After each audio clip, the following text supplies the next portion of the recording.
meninos não aguentam palestra mais do que 30, 40 minutos, tá? É o máximo. Então nós temos que mudar nosso jeito de dar aula, nosso jeito de segurar esse pessoal, nosso jeito de fazer eles prestarem atenção naquilo que a gente está falando. E aqui então, o que acontece? Nós estamos num curso que está comemorando 25 anos de comportamento animal. E por que a gente estuda comportamento animal? Por que será que a gente trabalha com comportamento animal? É uma coisa muito importante, muito intrigante para nós, né? O estudo do comportamento animal. Então tem que apontar e para lá, né? Senão o negócio... Onde que está o... Aí, agora mudou, né? Gente, nós estudamos comportamento animal há muito tempo. Muito tempo. Desde a nossa origem pré-histórica, nós estamos interessados em estudar comportamento animal. Isso aqui são as pinturas na França, olha, a Capela Sistina francesa, né, dos pré-históricos, com 31 mil anos atrás. Você tinha lá búfalos retratados, o homem caçando, retratado nessas cavernas. Nós temos aqui, ó, na Serra das Araras, em Goiás, toda a estrutura de um girino, formação do girino até ele virar sapinho, retratado há mais de 12 mil anos atrás. Por que a gente fazia isso? A gente fazia isso porque era muito... Passa o próximo para mim. Não está funcionando. Porque era muito importante para a gente saber o que comer, né? Saber como não ser comido pelos nossos inimigos, né? Do que a gente podia usar, o que a gente podia utilizar dos animais da natureza para a gente poder crescer, para a gente poder se reproduzir com uma maior eficiência, né? Como é que a gente ia aproveitar as coisas que existiam no meio. Então, o homem estudar comportamento animal foi uma questão de sobrevivência para ele. E nós temos que nos lembrar que assim como nós estudamos o comportamento dos animais, nós também somos animais. E nós buscamos nessa relação com os animais entender o nosso próprio ser. De fato, a gente estuda comportamento animal para tentar se entender. A gente olha a psicologia dos bichos para entender a nossa própria psicologia. A gente busca na natureza motivos de justificar as nossas próprias ações como seres humanos.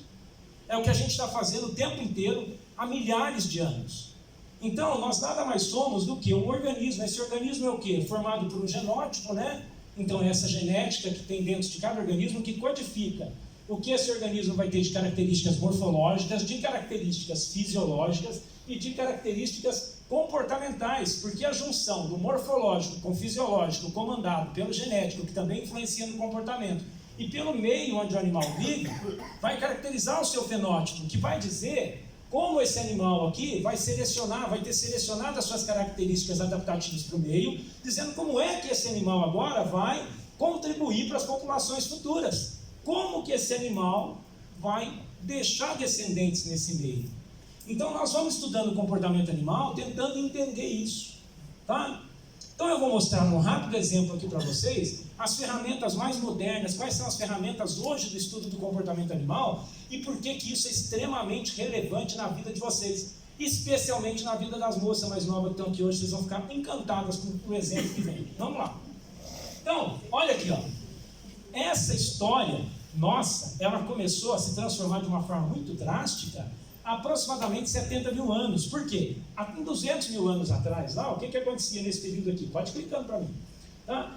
Quase nenhuma mudança física, quase nenhuma mudança, a não ser evolução intelectual, nós passamos a sofrer. Porque por volta de 70 mil anos, nós tivemos um grande avanço, que foi chamada Revolução Cognitiva, que aconteceu por alguma mudança genética na nossa espécie que nos permitiu fofocar. Tá?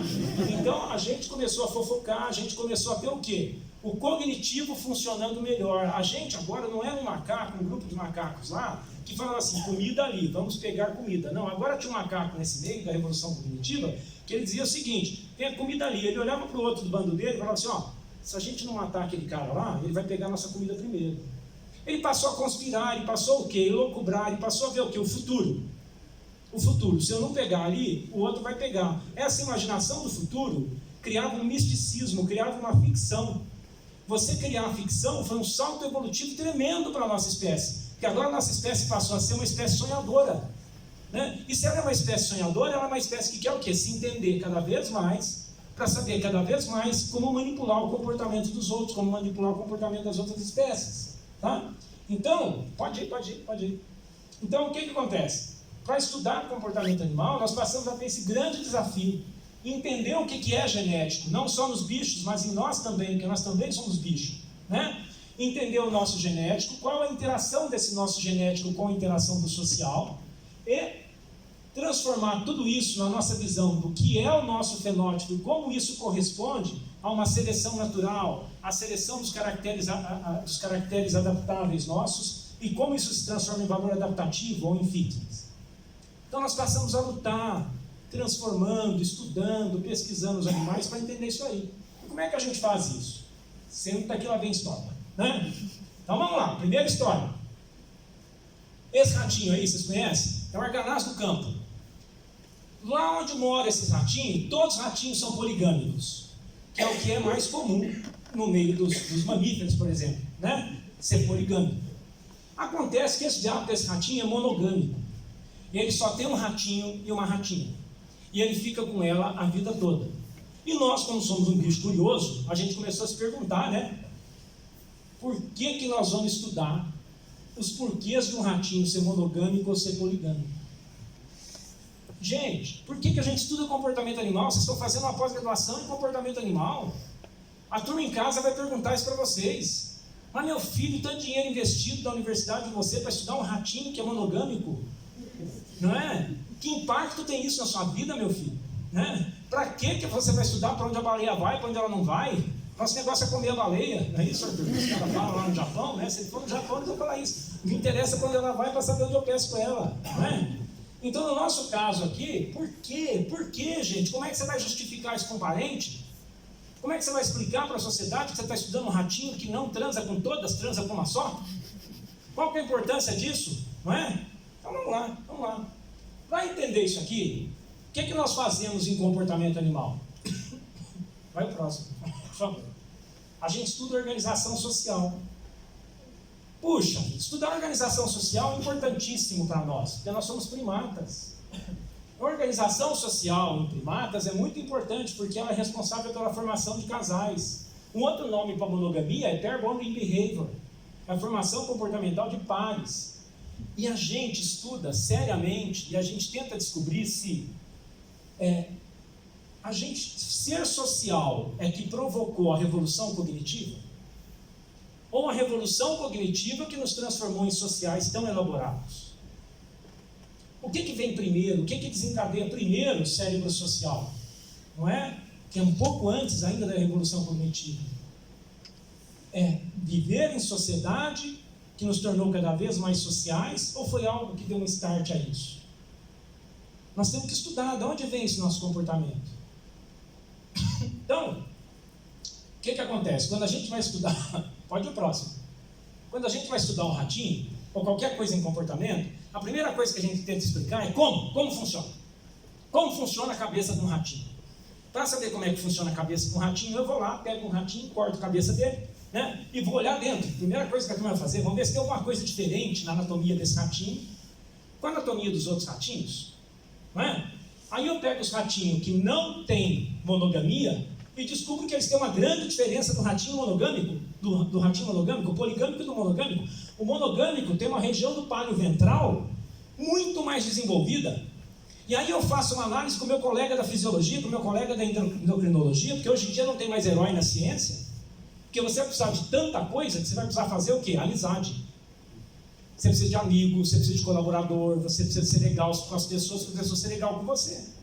Tá? Não adianta a pessoa ser legal com você, você não ser legal com ela depois. Você marca, não lembra. Lógico, isso é o mais comum, né?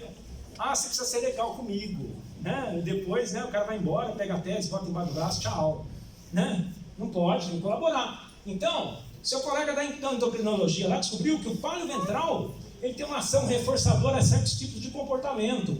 E que quando aquele ratinho, eles mediram isso, gente, tá? Quando o ratinho copulava com a ratinha, ele ficava com ela, namorava ela e coisa e tal, nessa região do pálio ventral liberava um neuropeptídeo cerebral, a vasopressina, a AVP. Quanto mais ele transava com a mesma ratinha, mais a AVP liberava. Acredita uma coisa dessa? E o ratinho, quando libera esse AVP, ele tem aquela sensação assim, sabe? Nossa, coisa boa. Aí ele transa de novo com ela, aí ele fala coisa boa, né? Aí ele transa de novo com ela, nossa, ficou maravilhoso. E a turma tentava entender, né? O que está acontecendo? Então passa o próximo, por favor. Aí foram ver onde que tinha origem dessa coisa boa, né? Da monogamia, foram olhar as origens filogenéticas.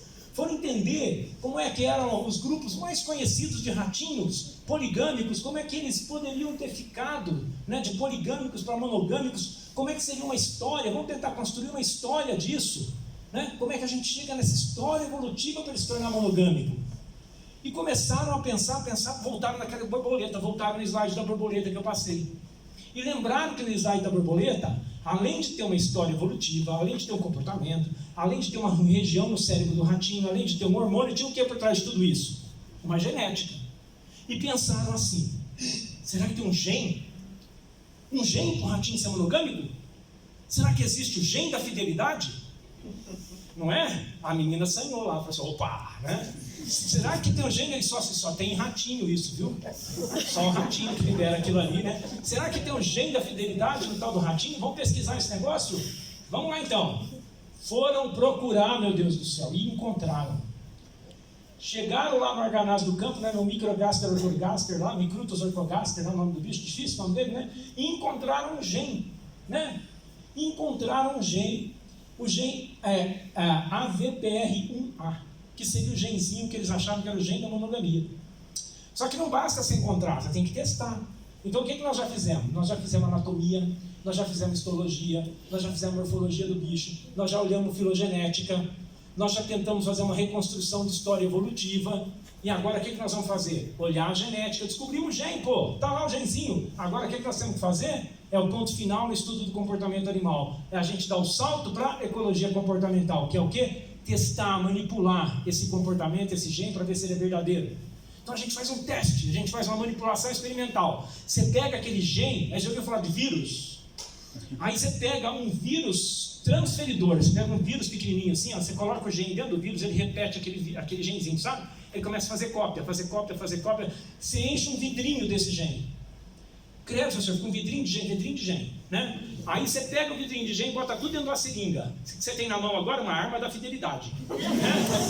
Né? Aí você pega aquele gene naquela seringa lá, aí você pega o ratinho, vai lá, pega um conjunto de ratinhos, você vai lá no palio ventral dele, que é a região que tinha que ser estimulada, não é? Você dá um pouquinho na injeção com esse gene lá. Opa!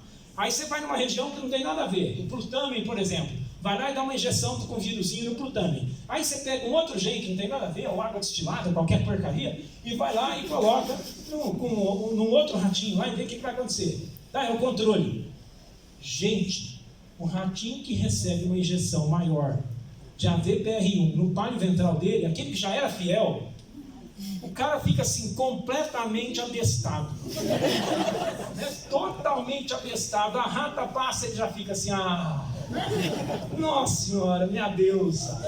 Ela olha para ele, lava a louça, ele lava. Aquela coisa, doce, o cara fica doce, né?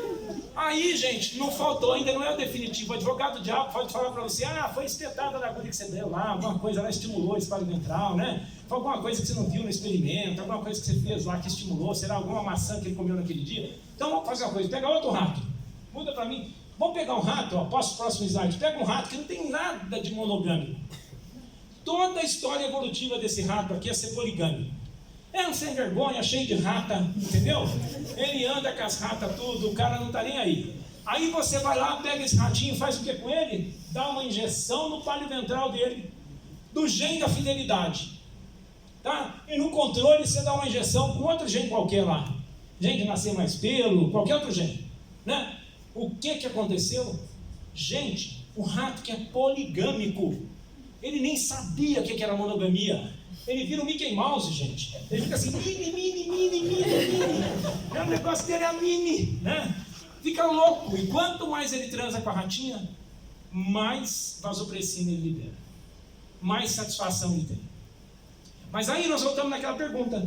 Você ainda não explicou para o seu parente por que você estuda comportamento animal. Você explicou por que você estuda o comportamento do ratinho. Você descobriu como é que o ratinho é monogâmico. Você fez um quiprocó. Você ficou 10 anos estudando isso aí. Para explicar que o ratinho é monogâmico. O que isso tem a ver com você agora? Como isso pode impactar a história da humanidade? Não é uma pergunta para você falar, chegar em casa assim, o que eu estudo impacta a história da humanidade. Você tem que usar aquela frase que aquele tio sem vergonha vai tremer nas bases. Entendeu? Então o que acontece? Vai o próximo, por favor, para mim. Isso é muito importante. Formação de pares, né? Pode ter sido a chave da vida social, a conquista do habitat. Passa o próximo para mim. Gente, o AVPR1A também está no nosso genoma. A gente encontrou o mesmo gene do ratinho, o mesmo gene da fidelidade do ratinho. O gene Mickey, ele está lá no 12q1415, no cromossomo 12, setor Q, entre 14 e 15. No ratinho são 5 sequências de alelo, no nosso são 3, a RS1, a RS3 e GT25. Quer saber mais sobre isso ainda? Olha só, o pessoal da Suíça descobriu que esse gene está relacionado com outros fatores ainda no ser humano. Quanto menos alelos você tem desse gene, maior tendência para o autismo. Olha a importância do nosso estudo, pô. Né? Quanto menos genes você tem desse alelo, iniciação sexual precoce. Tá? Quanto mais desses genes você tem, maior tendência a altruísmo. Imagina, São Francisco de Assis vai ter uns 15 pares de alelo. Né? Vai próximo, por favor. Aí, ó, ou seja, esta parte do nosso DNA tem grande impacto real no nosso comportamento, no comportamento humano. Olha quanta coisa está relacionada, não é? E vamos lá, passa o próximo para mim. O TOS é um estudo que ocorre na Suécia, desde meados de 2008, eles estudam o Offspring Study in Sweden, né? Quer dizer, o estudo do comportamento reprodutivo, da prole, do nosso desenvolvimento. Isso é muito importante, bebê de proveta, por exemplo, né? Reprodução humana. Eles resolveram investigar a fundo o papel desse gene. Pegaram 552 pares de homens gêmeos, que nasceram entre 1944 e 1971. E pegaram um modelo de observação de comportamento animal, transformaram isso numa espécie de questionário, e foram, além de estudar a genética desses homens, fazer entrevista às cegas com as esposas desses homens. E perguntar para as esposas algumas coisas relacionadas à interação afiliativa, a interação e afiliativo, a proximidade, a reciprocidade. Perguntas como essas aqui, por exemplo. Quantas vezes você beija seu parceiro? Não é? Quantas vezes o parceiro tem interesse de beijar, você tem interesse em beijar o parceiro? Então prestar atenção, né? Você gosta quando o outro está por perto? Até que ponto? Porque nós temos espaço individual. Ó, tem uma cadeirinha para cada um, né? Olha como ele tem pouco espaço individual com a mãe dele. Está vendo? Está agarrado. Interação afiliativa grande, né? Ele não quer saber de espaço individual. A intimidade é muito grande, forte, não é? Então olha lá, quantas vezes vocês fazem algo junto que não seja lavar a casa, lavar prato, cuidar de filho? Não é? Quantas vezes? Então vamos lá, próximo slide, por favor. Isso mostra que quanto maior no ranking, maior o nível de fidelidade daquele homem, maior a satisfação dele com a esposa, maior a coesão afetiva, maior a expressão dessa afinidade dentro do casal, dentro do par. Tudo isso através da entrevista com as esposas e análises hormonais desses homens, né? Por exemplo, lógico que tiver que convencer os caras, né? A hora que você está lá, tudo bem, para um pouquinho, gosta do vidrinho e traz para nós, né? Não está nada, né? De repente, até uma coisa nova, isso aqui no vidrinho, né? Mas topou. Aí, fizeram análise também do DNA desses homens, os resultados mostraram que quem tinha 1, 2 ou 3 desses alelos tinha muita diferença. Quem tinha 1 ou 2 era baixo no ranking. Esses que tinham 1 ou 2 que eram baixos no ranking, eles tinham até um problema aqui de interação social. Alguns tinham até um nível maior ou menor de autismo. Aqueles que tinham todos os genes desse polimorfismo e ligados numa determinada sequência, tá? Eles eram extremamente, pode passar o próximo para mim? Eles eram extremamente fiéis. E eles eram muito altos no ranking.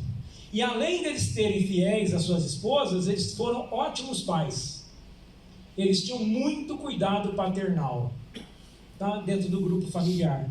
Então, eles liberavam grande quantidade de vasopressina nas relações com as suas esposas, por isso que eles cuspiam no vidrinho, agora vocês entenderam, né? Maior satisfação, maior fidelidade, um feedback positivo. Então, gente, vai o próximo, por favor. Quando alguns desses homens morreram, quando eles foram morrendo durante o experimento, né, ou alguns se eles tiveram acesso e coisa e tal, teve autorização das famílias e ainda teve uma segunda comprovação. A gente já sabe que a região da amígdala aqui no cérebro é uma região muito desenvolvida quando existe grande monogamia e quando o homem é fiel. Tá? Então, o que acontece? Essa região é uma região associada à monogamia. Esses homens altos no ranking que faleceram tiveram seu cérebro analisado e foi visto que eles também tinham a amígdala acima do normal. Então tem várias características que indicam. Então há um componente genético e há um componente social nessa interação. Lógico que criação também tem tudo a ver. Tá? Mas fantástico isso, não é? Tá? Mas se você matar o cara antes para ver a amígdala, não adianta nada. Então vamos lá. Próximo, por favor. Então, gente, a gente estudava o como. Quem ensinou a gente a estudar todos esses porquês? Pode o próximo, por favor, para mim. Foi o Darvão, gente. Vai próximo. Ele mostrou para a gente que, além da causa, qual o efeito de um comportamento. Por que um dado animal se comporta em uma situação peculiar de um modo e não de outro? Né? Qual o impacto do comportamento sobre o valor adaptativo de um animal? Tudo isso a gente passou a estudar a partir do desenvolvimento evolutivo do nosso tipo de estudo. Foi quando a gente passou a estudar o comportamento animal só do aspecto do como e passamos a estudar o comportamento animal no aspecto dos porquês. E a gente passou a ver os reflexos disso em populações e espécies. Então o próximo slide mostra pra gente que a gente também pode fazer isso aqui no Brasil, estudando animais que a gente pouco imagina que sejam interessantes e importantes para nós. Como, por exemplo, pseudoescorpiões. A gente trabalha com pseudoescorpiões há mais de 15 anos. Vai próximo, por favor. A gente conseguiu demonstrar que nesse bichinho que a gente estuda, que ele é social, vive embaixo de uma casca de árvore, tem uma colônia com um monte de organismozinho vivendo junto, tem filhotinho junto com mãe, junto com macho. O macho tem um papel nessa sociedade social, imagina. O macho não é só um transportador de espermatozoide aí, o macho pode defender colônia, o macho pode alimentar filhote, o macho faz um monte de coisa. E a gente observou até uma coisa louca nesse grupo, que a mãe, quando tem fome no grupo, a mãe está lá dentro do seu ninhozinho de seda com os filhotinhos, tudo, e está tendo fome. Fome, os filhos vão morrer. Sabe o que a mãe faz? Ela bate as quelas no chão, rompe a teia, sai para fora, chama a filharada, ergue as quelinhas assim, ó. Os filhotinhos circulam ela e ela se entrega de comida para os filhos. Numa coisa que chama matrifagia. É um comportamento assim, o mais alto nível de entrega maternal, né? A mãe se entrega de comida para os filhos. Quando ela faz isso, os filhos não se comem, não tem canibalismo. Ela evita o canibalismo e eles passam a atuar como uma gangue. Formam uma nova colônia e saem juntos pelo mundo afora. Ou seja, um olha para o outro e fala, gente, nós devoramos a mãe, agora nós vamos devorar qualquer um junto. E eles saem, não é? Se tornam sociais, é o grupo deles. E vão lá, e vão embora. Tá? Muito legal isso. Olha só, o próximo slide mostra para a gente as características que convergem com a nossa sociedade. A gente mostrou primeiro, olha só, vai passando para mim, um ninho comunal. Depois, tolerância coespecífica, um tolera o outro dentro do ninho. Depois, caça cooperativa, eles passam a caçar juntos. Depois, divisão de trabalho nesse grupo. Depois, cuidado parental cooperativo. E depois, sobreposição de gerações. Um bichinho que solitário vive 1 ano, 1 ano e meio, esse caso aqui pode viver 6, 7 anos. Tá? E depois, a matrifagia, quando ela ocorre, próximo, não tem canibalismo. Não tendo canibalismo, o que ela reforça? A tolerância coespecífica. Nós conseguimos provar que a matrifagia era uma mola propulsora da coesão social nesse grupo. E que ela desencadeava todo um processo que leva até a um elaborado cuidado parental na espécie. Muito bacana isso, né? E agora a gente está estudando uma outra coisa, que foi capa essa foto foi capa da Behavior Ecology and Social Biology, né? E chamou a atenção do povo lá da New Science, que é tipo a Scientific American, que vende nas bancas da Europa inteira lá. Os caras chamaram a gente uma entrevista lá, que a gente começou a mostrar que os machos que estão dentro dessas colônias, eles têm diferentes tipos de comportamento, tá? Eles têm personalidade, é o que a gente está chamando de personalidade. Nós usamos essa palavra, alguns pesquisadores lá fora acham que ela é muito forte, né? Mas a gente está mostrando que nós temos macho com tendência de ser covarde, macho com tendência de ser corajoso, macho com tendência de ser bom pai, macho com tendência de ser mau pai, e agora nós estamos atrás dos parceiros para fazer as análises genéticas para a gente. Já pensou se a gente descobre um gene, um pseudo-escorpião, que diz que vai ser bom pai ou mau pai? E se acha esse gene na espécie humana? Gente, a mulher pega e pede um teste de DNA do cara. Se tiver o AVPR1 e o gene para ser bom pai, ele prega isso com a camiseta e sai assim, ó. Né? Ele sai assim, eu sou AVPR1, ó. Né? Sai assim, na maior propaganda. Né? Hoje é raro. Né? As meninas que sabem. Né? Então vamos lá. Próximo, por favor. Então o estudo do comportamento não é apenas uma fonte de conhecimento. Não é, gente. O estudo do comportamento, a gente tem que enxergar naquilo que a gente faz, um meio de fazer com que as pessoas se apaixonem cada vez mais pela natureza. Porque daí elas vão respeitar o nosso trabalho, entender o nosso trabalho e valorizar cada vez mais o que a gente faz. Tá? Porque é muito importante para a sociedade o que a gente faz, que é o que eu vou mostrar na próxima palestra. Pode passar o próximo? Essa foi a primeira, obrigado.